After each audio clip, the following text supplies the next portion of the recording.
Welcome everyone.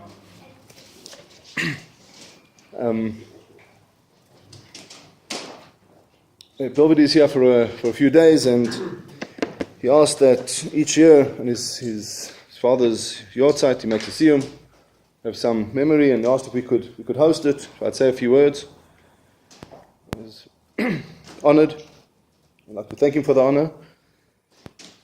And these few words of Torah, Shabi le'ilei nishmas Fachler, we still miss very much.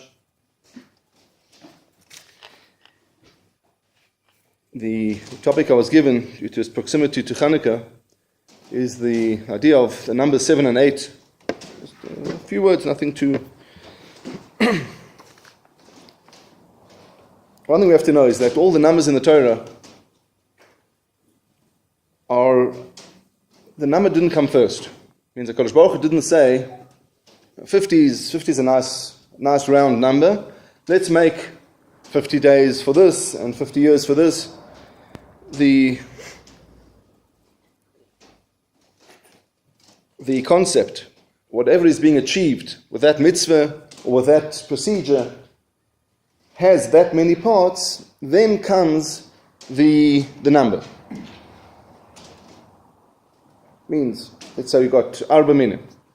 Once we have arba minim, that's what it's called, the 4 species on Sukkot, the arba minim.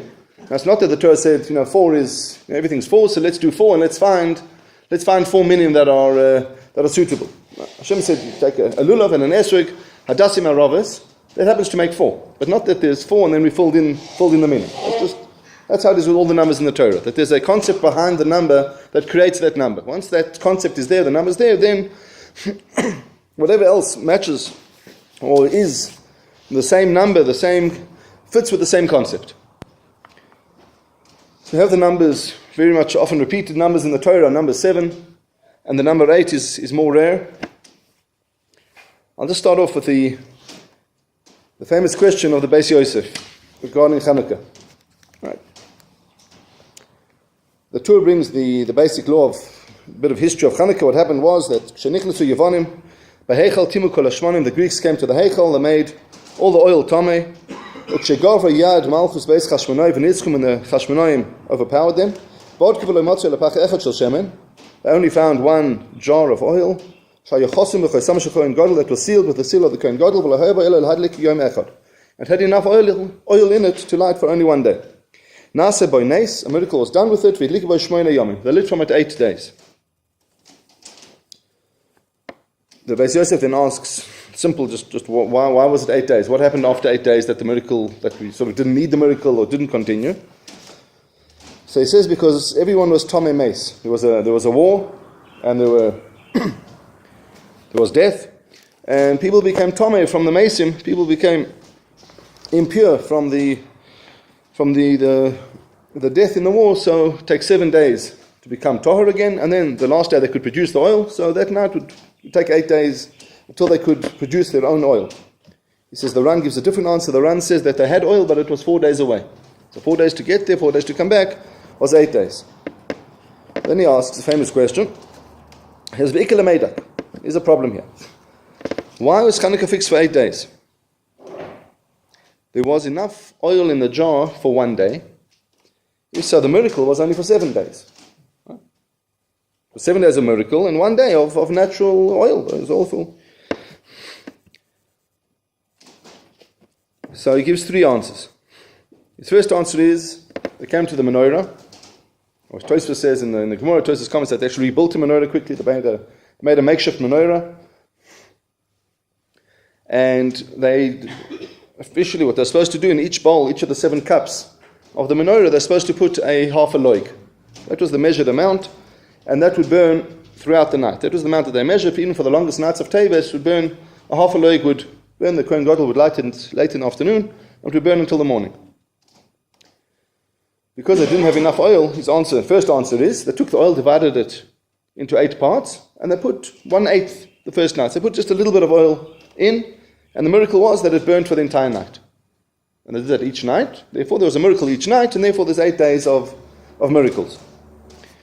Answer 1. Answer number 2 is that after they poured the oil in, They filled it correctly. They didn't divide the oil. They filled each cup with the correct amount, and the oil in the jug should have been empty, and there was still oil in the jug. That was a miracle. Even the first night, the next night, the same thing happened. As they filled it, there was still oil in the jug. That's the second answer. Therefore, each night was a miracle, and therefore we have 8 days. His third answer is that they poured out all the oil into the cups. The jars are empty, the cups are full. They lit it, came in the morning, and the cups were still full. And so it continued for 8 nights. Therefore, each night was a miracle. Those are his 3 answers. Now, remember, I was just looking, as I was preparing, I remember that, must have been 30 years ago, I asked Rav Fachler Zatzal. I was in the Kollel in Yeovil before they'd opened the second part. We were standing, I remember exactly where I just read a story that Rabbi Shulei Diskin said that his father was much greater than him. Shulei's father, Rabbi Binyamin, he said was greater than him. Because when he has a question, you can find 5 answers. Shulei was extremely brilliant, and he said, here's a question, you can find 5 answers. His father had a question, he gave 1 answer. So he said his father's greater than him. So I couldn't understand this. Right? The more the merrier, right?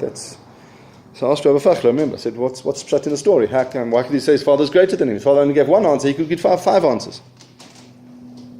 So he said if his father gave 1 answer, means that's the answer. And he gave 5 answers, means none of them are perfect. That's why you have to give 5.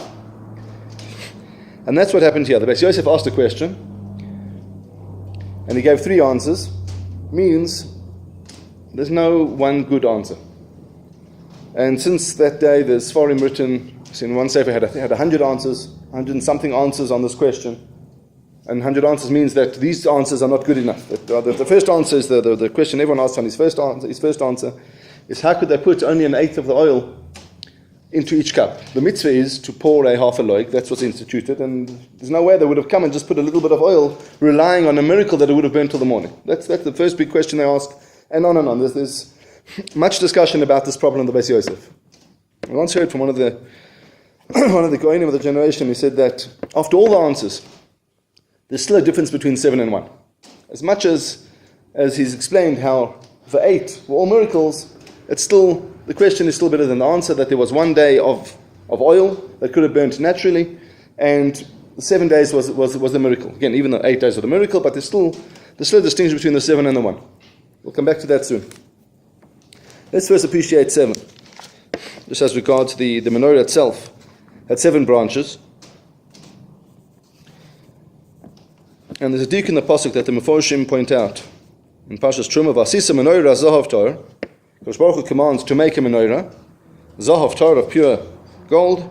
Miksha teyaseh menorah, it's got to be hewn out, it's got to be hammered out. Yorecha b'kanak v'yekaf terecha forchel mimena yihiu. It should all come out from one block, hammered out into all the shafts, the cups, the knobs, all the decorations.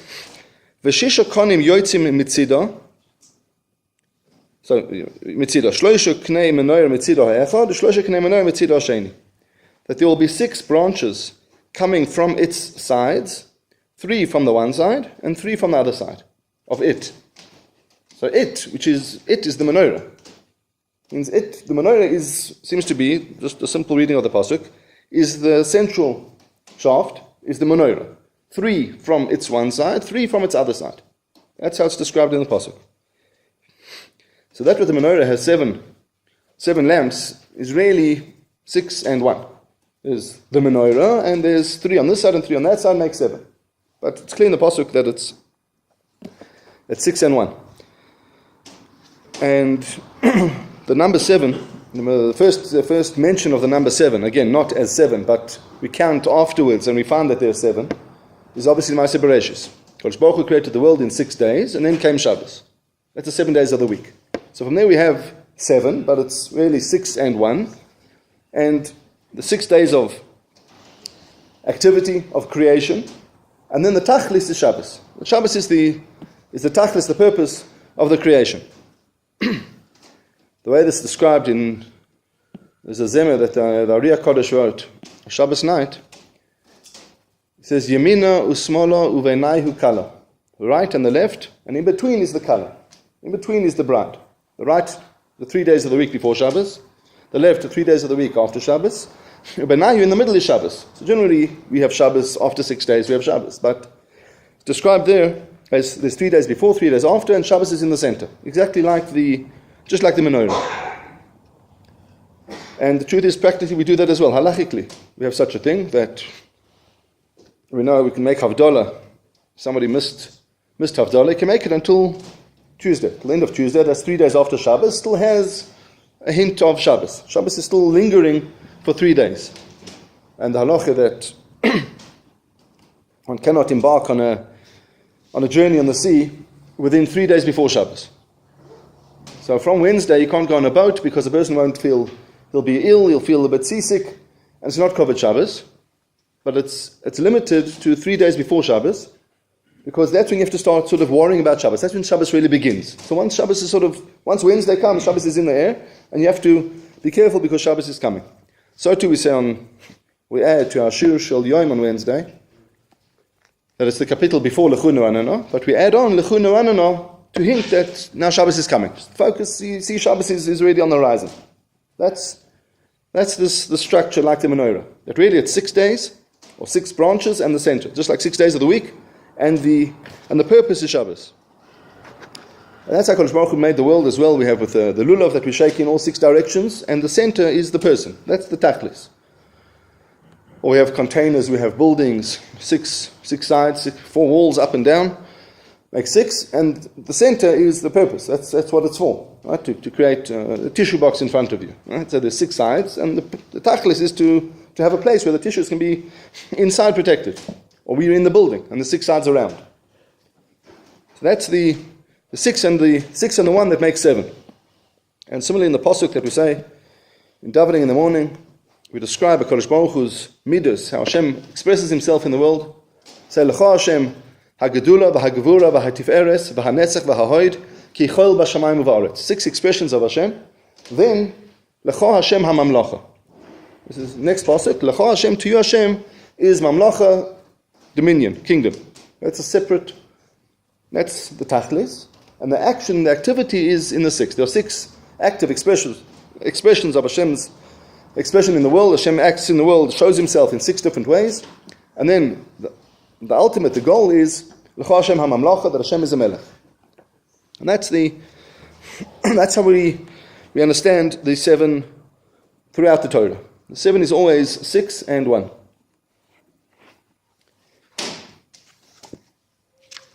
And what we see here from this Beis Yosef, the question of Beis Yosef is that 8 is 7 and 1. 7 is 6 and 1, and 8 is 7 and 1. That's what comes out. And the understanding is like this. It says in the Gemara, in the Sugya of Chanukah, the Gemara in Shabbos says, brings a pasuk, Michutz laporeches ha'edus b'ohel mo'ed yarech oise aharei me'erev ad boiker lifnei Hashem tomid. That the menorah is arranged, it's set up Michutz laporeches ha'edus, outside of the paroiches of the edus. The edus is the Kodesh Kodashim. The edus where the luchas are, that's the Kodesh Kodashim. Then there's a paroiches, and outside of that is the menorah on the southern side, inside the Heichel. There's the menorah, there's the shulchan opposite and in the north. So the Gemara says, what does it mean, paroiches ha'edus? What's the paroiches, the division, called the paroiches ha'edus? So the Gemara says that edusu, l'chol boy olam, that's a testimony to everyone in the world, sh'ashchina shoyra b'Yisrael, that the Shechina dwells in Klal Yisrael. Says the Gemara, my edus, what's a testimony? Omar Rav says, Ze ner ma'aravi. This is the western candle, the western lamp of the menorah. Shenoisen b'al shemen k'midas chavreiseho, mimena hayamadlik v'ho hayamasayim. That from that lamp, from the western lamp, the Kohen Gadol would begin lighting the other lamps. And it's explained here in Rashi. The Gemara in Menachah says he would come in the morning, and all the others would be extinguished. They would burn out early in the morning, and this one would still be going strong. And he'd come back, he'd clean them, he'd come back in the afternoon to relight, and this lamp is still burning. And he'd sort of hold up the wick and clean it out, put some oil in, put it back, and light the others from that one. And from when the Mishkan was built in the desert until the days of Shimon HaTzadik, it never went out. That Ner Ma'aravi continued burning for 900 years or so. Am I correct? Something like that. Burned for 900 years, the Ner Ma'aravi. That was an ongoing miracle, that the Shechina showed Israel. And that Ner Ma'aravi, as we see clear in the Pasuk, it's facing the Eidus, facing the testimony which is the Aron Kodesh. So the menorah with its 7 lamps, one of them, so it depends, Rashi brings two different opinions, but according to the simple way to appreciate it is that the menorah is facing west, it's standing perpendicular, not alongside, it's facing, standing, and the middle lamp, the 6 lamps face inwards to the middle shaft, and the middle shaft faces forward to the Kodesh Kodashim. That's called the Ner Ma'aravi, and that's the one that's perpetually burning, because that's the one that faces the Kodesh Kodashim, which is the source and the root, the source of all the light that the menorah then shines to the rest of the world. The Gemara says in Brachas, somebody wants to become wise should daven facing the south. The simon is that the menorah is in the south, that the menorah represents wisdom, that's light, it's seichel, it represents wisdom, and it's the expression of wisdom to the world, as the number 7 is. That's the expressions of Hashem in the world, as we learned from Ma'aseh Bereshis. Hashem created the world, shows himself. That's the 7 lamps of the menorah, but the source is in the Kodesh Kodashim. That's where the Ner Ma'aravi faces, and that's where all the light of the 7 gets their source from the Kodesh Kodashim, from the Aron HaEdus, from the Luchos. So the 8 lamps that we have on Chanukah is really the 7, plus appreciating where it all comes from, which was the whole attack of the Greeks, that they said there's wisdom comes from our seichel. Wisdom is sort of man-made, man's seichel is the top of the system, there's no higher source, and they attacked all of our expressions of a connection to something higher, a connection to something hidden. They forbade us. Bris Milah, which is also on the 8th day. Rosh Chodesh, the day when the moon isn't there. These are the things that said there's nothing higher than what we can see and what we can touch and what we can measure with our scientific instruments. That's the top of man's intelligence. That's the highest reaches of man's. Nothing. There's no higher things that you can attach to. And this is the whole concept of Chanukah. Is the 7 that we have comes from strongly connected to the source. The 7 only has a power because it's facing and connected to the Kodesh Kodashim, which is the source of all the light, all the wisdom in the world. So we've learned that the activity that we have is the 6 days of the week, the 6 sides of the menorah. That's the action, that's the outward expressions of Hashem in the world. Those 6 then are expressed to us, shown to us through the 7th midah of Hashem, which is called Malchus. And all those 7 we can appreciate come from a higher source, which we connect to primarily on Chanukah, but the menorah, it was there the whole time in the menorah, and our Chanukah licht, our Chanukah lights are a hint of the menorah, as the Rishonim say, and that's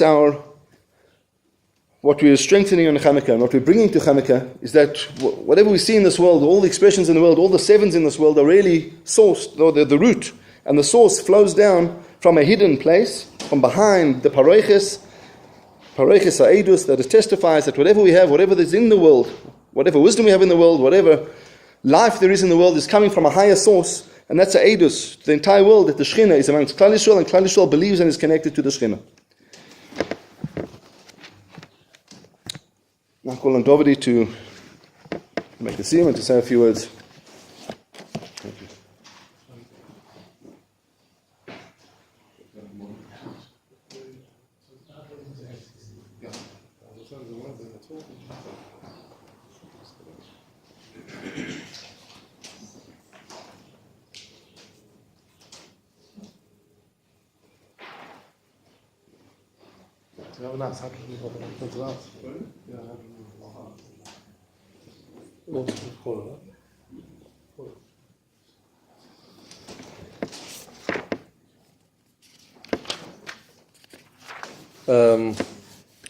Normally on the Yahrzeit of my father, and the night of the Yahrzeit,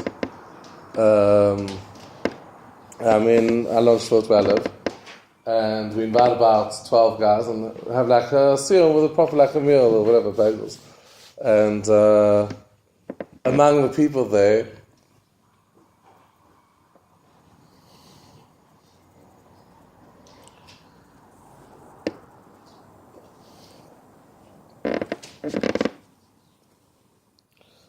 sorry.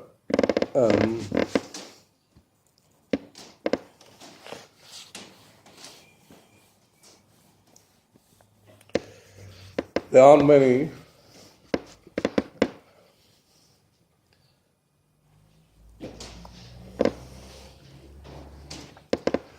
who really knew my father, so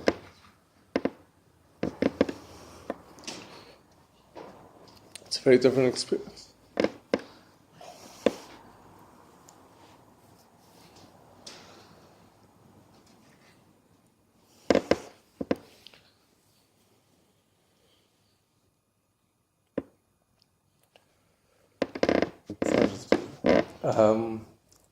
It's been 7 years.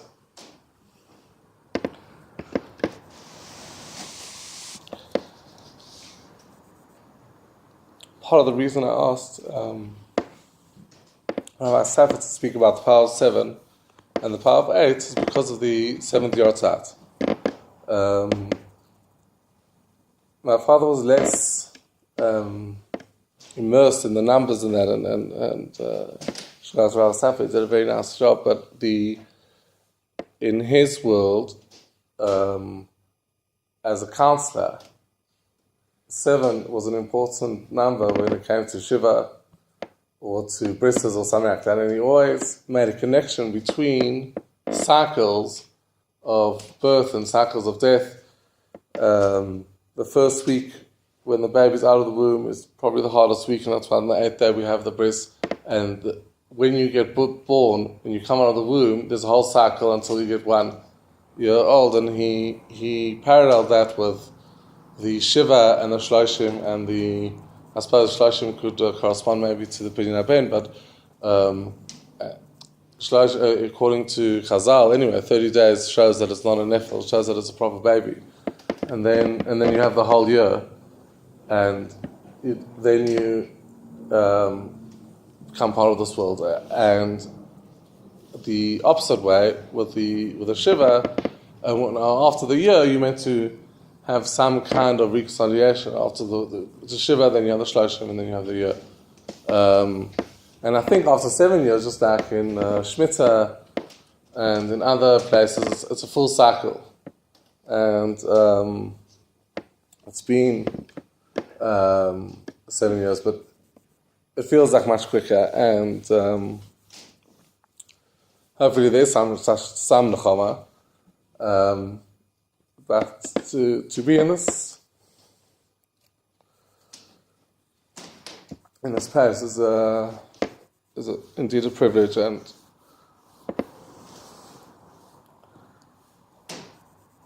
brings back the memories.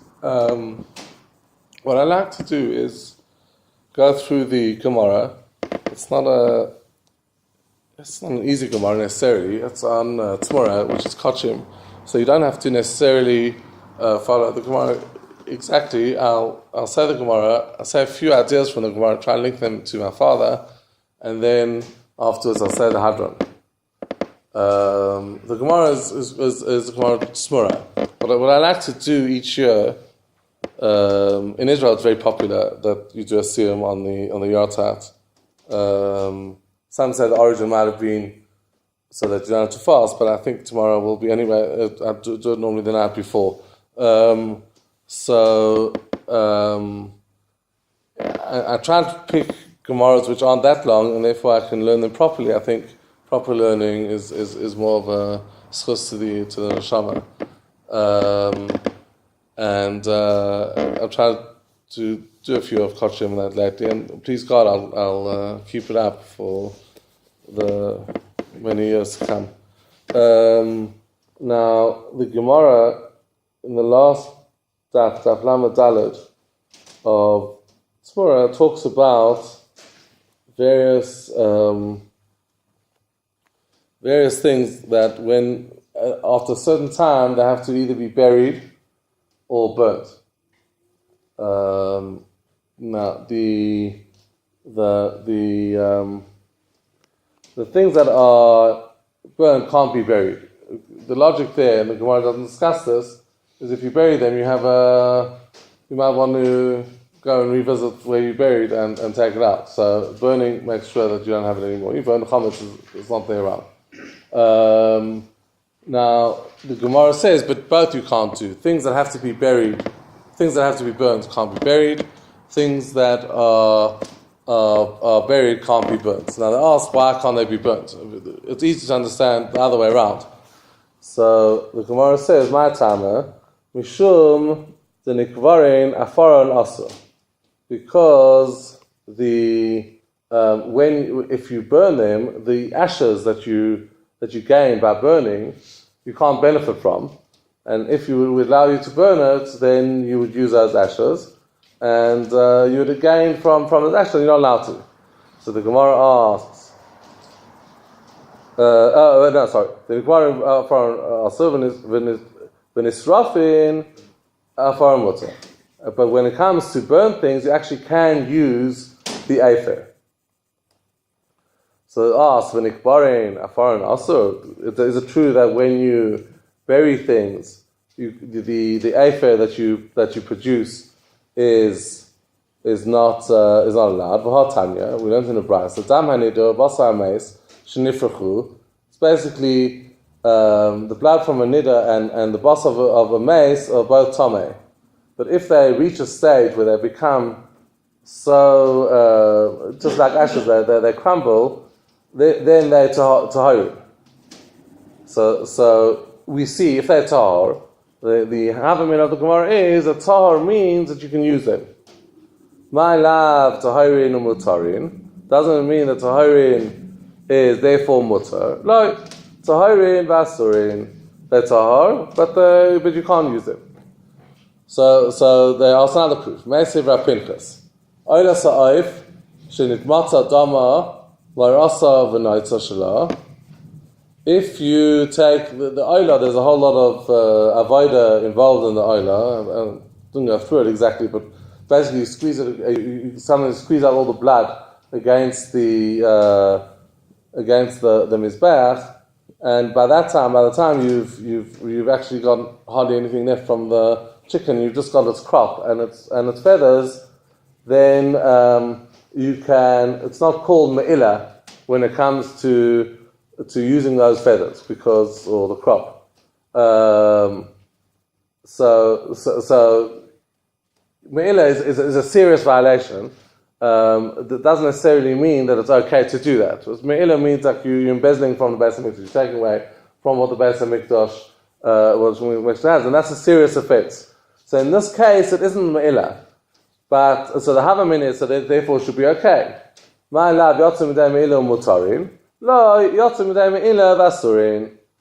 Okay, so now we have disproved both proofs that we try to show that nikbarin that maybe there is a certain stage of nikbarin you can use, and we've seen that you can't use nikbarin. The Gemara goes over to the next part of what we said, that nisrafin, you can use the afer. Okay. The nisrafin dehektar she'efar mutar. Is it true that burnt parts of a hektash, the afer is mutar? V'hatanya. Kol hanisrafin, all those burnt objects, all those things that have to be burnt, like comments on Pesach, right? Afaron mutar, chutz mi'efa ashera.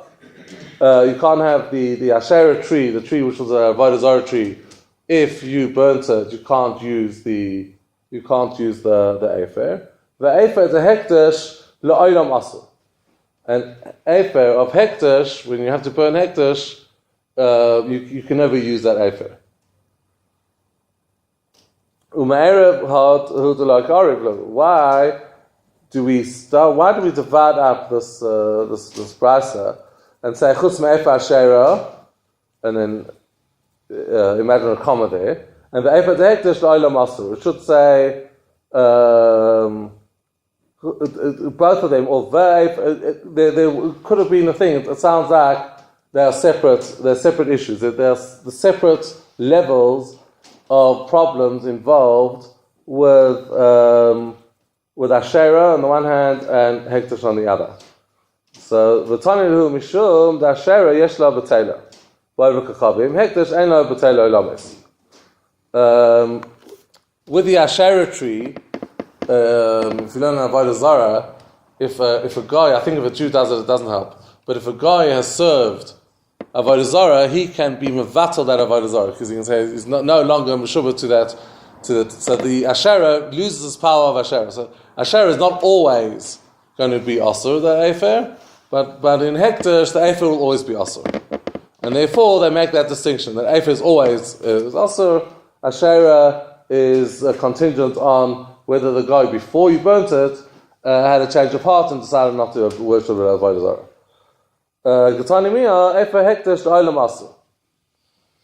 So in what case? So here we still left with a question. Still, you have a problem that not all nisrafin you can use the Efer. You can't use the Efer of Hektish.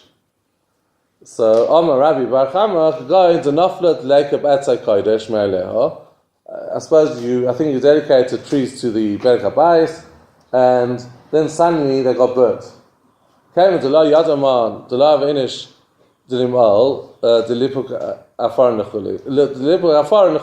Since you didn't do it on purpose, if you went on purpose and you started burning things in order to use it for the Efer, then you can't use the Efer.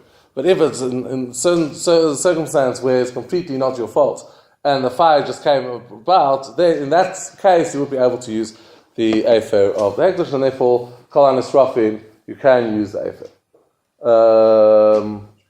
Roshma Omar Kitanya HaMasnisa, when they made this Mishnah, they had in mind Trumas HaDeshen Tanya, to the Olam Asu, because Trumas HaDeshen is when you take in the Deshen in the morning from the burnt Oila, and you can never embezzle those Deshen, that kind of Efer. The Sanya, the Sam of Benachas, you have to put it down, the Sam of Kulai, the Sam of Shaloi Yifazer, and you should put it down so it doesn't spread out. And that is the end of tomorrow. We'll do the Hadron after we've just said a few words, if I may. It's again, it's a privilege to be here. And to be surrounded by so many people who knew my father, even though it would have been 19 years since he's left. He left in 98 in August. But the fact that people are here shows the memory lingers on. There's a few things I normally like to remember my father by the masechta that I'm doing. Tomorrow is not an easy masechta to do. There's hardly any agarata, but what the agarata that there is, I think might give some idea of the feelings. Now, in the beginning of tomorrow, I forgot exactly the dapim. There's a whole machlokus between Abai and Rava of the type of love that you get malchus for, the type of love that you would get the basin would prescribe lashes for, and is it because you've done something? According to Rava, anything that you do, if you've done something wrong, it hasn't got an effect. It hasn't. For instance, tomorrow, which is Gzeras HaKosov, so always when they have Gzeras HaKosov, they have to readjust their theories. But if there's Gzeras HaKosov, then the theory doesn't work. But if there's no Gzeras HaKosov, then the theory works. So tomorrow is a case where you would get a lav, you would get malchus if you went and you said. You chose already an animal, and then you said that this animal tachasu. There's a certain expression that you have to use. If you said there's another animal, the kedusha should fall on the other animal, then both that animal and the foreign have the same kedusha. There's certain differences that they have. You can't do tzmura with tzmura, but you can't do tzmura with the tzmura, but but you can, but the Tmura itself has the same kedusha. So even though you've done a lav, you've effected something. But Rava's general theory is that if you go against Hashem's will, you can't effect anything. And Abaya's theory is exactly the opposite. If you are worthy of something which you get malchus for, then it means that it has some effect. Just like he's also exactly gossip, but just like if a kohen marries a divorcee, the kedushin is tofsin. It's a marriage, it's a love, but there's a marriage that happens there, and she's an eshes ish. Whereas if it was a case of incest or anything that would be deserving of kores, there's no marriage to begin with. And these are the theories behind that either it's mahani, or if you go against Hashem, it can't be. Now, you'd have it also, I suppose. I don't remember if it's mentioned. I don't think it is. But if let's say witchcraft, if you're just doing it, apparently Chai Olam, I think, said that the magician is also. If nowadays we know that magic is actually there's nothing really happening there. But according to Rava's theory, you could say in halacha that you're going against Hashem. It doesn't have to do anything. If you say that it's just starts of hand and the magic is nothing, then there wouldn't be a love involved. My personal philosophy, personal preference would be, let's say, for Abai, but that isn't for just to sidestep a thing when there's a number of shavuos, shav, that one makes. You make a shvua in vain. And if you make it in vain, you have to bring an asham. You have to bring I forgot exactly, but you have to bring the asham for. And two of them is if you do something impossible, you swear that you'll do something impossible. Therefore, you've wasted that shvua. Shvua is a very important thing. You don't take them lightly, and therefore you have to bring a korban. And there's another shvua if you swear not to do a mitzvah. You swore not to do it, you have to bring. So I was thinking, and someone actually told me a story. There was a story of Rabbi Mordechai Fachler that once he was called for an urgent shiur, but behind him someone was davening, and he couldn't even go around because Allah says you shouldn't disturb the person, and he said for him it was impossible. Sometimes we reach a level where it's doing an avera and doing something impossible is almost the same thing. And I think my father would take the approach of Rava, but the thing is that if you go against Hashem, it doesn't help. If you've reached that level that you, in your personal ben adam l'macham, in your davening, in your learning, and in your ben adam l'chavero, that you won't hurt anyone, at least not intentionally, because it's impossible to do. I think that's one of the things that I learned from my father, and it's a very tough act to follow, but it's something that I think he managed in his life to achieve. He was totally devoted, building himself up the whole time, growing the whole time. But I think that was one of his special qualities. It was so synonymous with him, and his ben adam l'chavero and ben adam l'cham, that was one of the things I was thinking of. There's another later on, I think, the quotes from Mishlei, as the Gemara normally doesn't use the exact pshat of Mishlei, but it says Rash v'ish toichachim, when a poor person and a broken person, that's how Alshon translates it, if they go together, Hashem dwells among them. And the Gemara explains, firstly Rashi says, according to the explanation, a Rash is someone who's not learned, because the Gemara is more interested in spiritual wealth than in physical wealth. And Ish Chacham is someone who is, it says broken person, but he's in between. And I think Rashi says someone who's just a Beinoni only knows 2 or 3 Sidrei Mishnayos. It probably means off the heart, but we should reach that level. And if they go together, Hashem dwells among them. So the Gemara says that if a Talmud comes to a Rav and asks him to teach him, then they must learn together, and then Hashem dwells among them.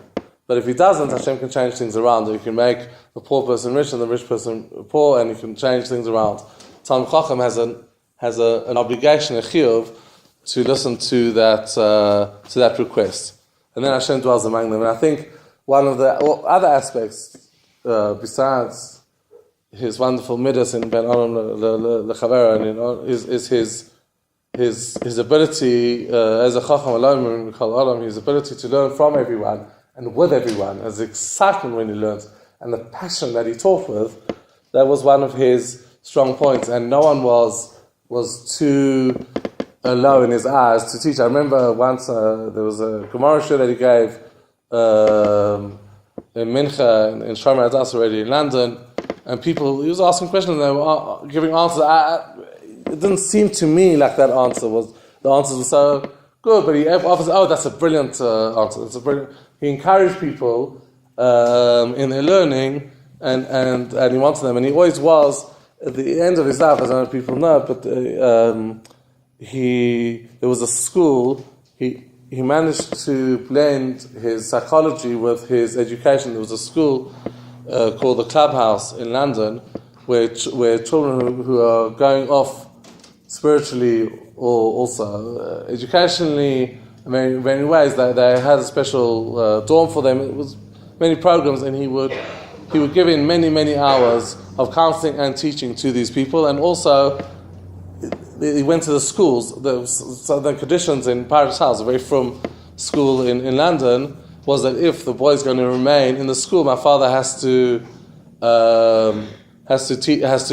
give him counseling for an hour a week. There was also and it's funny because that's where he was when he first had his stroke, when he first had his it was 2.5 years, very long experience, but the first incident that happened was because he had it wasn't exactly a stroke, but it was the signs of a stroke in the playground of the school that he taught in. Had he been at home, no one would have discovered him. He was in the playground, people were playing soccer or something, and then suddenly they went to the ball went to the car, and they found my father there, slumped there. So there's a certain schus that he had by being that teacher there, and that's also another thing. The final thing I want to say is that there's a machlokas earlier on in Tmura whether nesachim can be brought at night. It's not important, but the person, the Rav Dimi, says that if he holds it, you can, and if he would be able to find someone, he would write a note to Eretz Yisrael or to Bava, to write a note. But this is the halacha. So the Gemara goes on a very short excursion. It's hardly any agarata here, but it mentions how can you write down halachas? You don't write down halachas. Things that are meant to be written are meant to be written. Things are meant to be al pal peh, meant to be al peh, and then it says feres or sech or whatever that you have to sometimes. In order that Torah is never forgotten, you have to have them written down. I was privileged over the last few years. My father had notes in a 7-star diary he used to keep, and he kept all his notes of his sermons and his shiurim that he gave on Shavuos, Pesach, Rosh Hashanah, Yom Kippur, Sukkot. And some things he actually wrote down the whole lecture, but we put together, edited, and presenting the 2 books that I've done to the shul. the current bookshop, I think, has or had copies there. One is on Rosh Hashanah, one is one is on Rosh, the whole month of Tishrei, all the Chagim, and the other one is on. And so, please God, his memory will be perpetuated in other places. We managed to sell it, but in America and Canada, and here I think we were quite successful also in Israel and England. But the importance of the legacy of carrying on, and I think had he been alive, he would have been able to write them himself. And it's very important that the memory lives on through the legacy and through the spiritual products of that person who wrote it. So back to the Hadron now.